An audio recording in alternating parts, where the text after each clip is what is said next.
श्री शिवाय नमस्तुभ्यम। हर हर महादेव। आज हम बात करेंगे मंगल विवाह के उपाय के बारे में। तो कल यानी कि मंगलवार को भूम प्रदोष है, मंगलवार की प्रदोष है।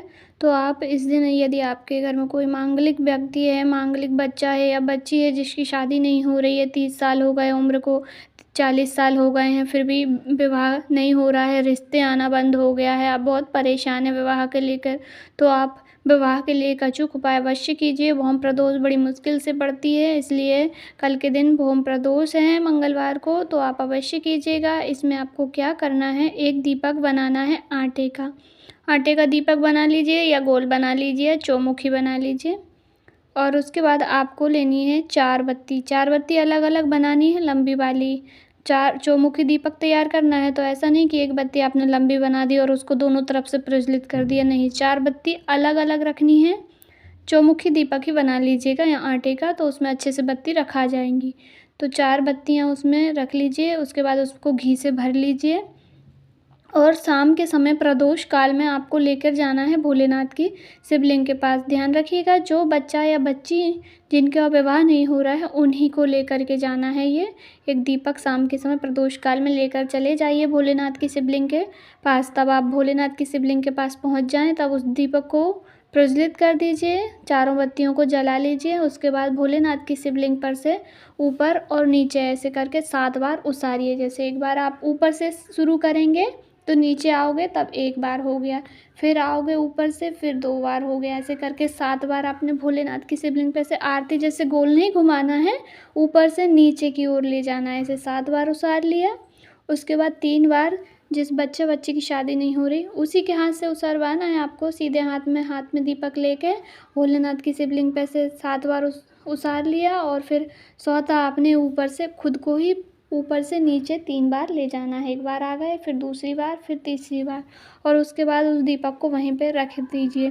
पूज्य गुरुदेव जी कहते हैं कि यदि यह उपाय कोई मांगलिक व्यक्ति जिसका मंगल विवाह नहीं हो रहा था, इसकी कुंडली में मांगलिक दोष हैं, वह व्यक्ति अगर इस उपाय को कर लेता है मंगलवार की प्रदोष के दिन, तो उसका विवाह शीघ्र अतिशीघ्र बहुत जल्दी पक्का हो जाता है और मांगलिक विवाह संपन्न हो जाता है।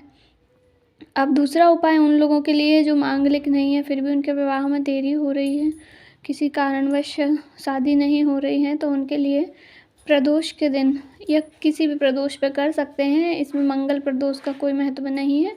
तो कल के दिन प्रदोष के दिन अगर आप चाहते हैं जो मांगलिक नहीं है उनका विवाह के लिए उपाय करना, तो यह उपाय सबसे अच्छा है। इसमें आपको क्या करना है, सबसे पहले सामग्री जान लेते हैं। 1 लोटा शुद्ध जल लेना है अपने घर का, और एक दीपक तैयार करना है गोल बाती का, और 5 लेनी है बेलपत्र, 7 लेने हैं चावल के दाने, अक्षत के दाने जो कहीं से भी टूटे फूटे खंडित नहीं होने चाहिए, और 1 लेना है समी पत्र। और जो चावल के दाने, बेलपत्र और समी पत्र हैं उन सबको, जो कलश है एक जल शुद्ध जल का, उसमें सब सामग्रियों को घर से ही डाल लीजिए। और जो एक दीपक आपने तैयार किया है उसको अपने घर के मंदिर में, जहाँ पर आपके भगवान जी विराजमान है, वहाँ पर भोलेनाथ की शिवलिंग हो या तो भोलेनाथ की तस्वीर हो, उसके सामने उस दीपक को प्रज्वलित कर दीजिए। यह उपाय भी प्रदोष काल का है, शाम के समय। तो प्रज्वलित करने के बाद आपको शिव मंदिर जाना है। ध्यान दीजिएगा, शिव मंदिर जाते समय आपको जूते चप्पल कुछ भी पहनकर नहीं जाना है, और जिस व्यक्ति का विवाह नहीं हो रहा उसी को लेकर के जाना है। यह कलश शाम के समय बगैर जूते चप्पल पहने मंदिर चले जाइए, और जो 1 लोटा जल है और उसमें सारी सामग्रियाँ डली हुई हैं, उस 1 लोटे जल को ले जा कर के भोलेनाथ की शिवलिंग पे समर्पित कर दीजिए। अपना नाम और गोत्र बोलकर और विवाह की कामना करके पूरा जल समर्पित कर दीजिए, और जो लोटे में सामग्री बचेगी उसको भी हाथ से निकाल करके भोलेनाथ की शिवलिंग पे समर्पित कर दीजिए। और फिर वहीं पे बैठ के भोलेनाथ की दहलीज पर चौखट पे बैठ के थोड़ी देर प्रार्थना कीजिए, श्री शिवाय नमस्तुभ्यम का पाठ कीजिए। पूज्य गुरुदेव जी की कथा का बहुत ही अचूक उपाय है विवाह के लिए। यदि आपको विवाह नहीं हो रहा है लंबे समय से, तो प्रदोष के दिन, प्रदोष काल में दोनों में से कोई भी उपाय अवश्य करके देखें। भोलेनाथ की कृपा से शीघ्र विवाह के योग बनेंगे। यदि आपको दी हुई जानकारी अच्छी लगी हो तो वीडियो को लाइक करें, और यदि चैनल को आपने सब्सक्राइब नहीं किया है तो सब्सक्राइब कर लें। और यदि वीडियो से रिलेटेड कोई डाउट है, कोई मन में क्वेश्चन है, तो कमेंट करके अवश्य पूछें, और कमेंट बॉक्स में श्री शिवाय नमस्तुभ्यम हर हर महादेव अवश्य टाइप करें।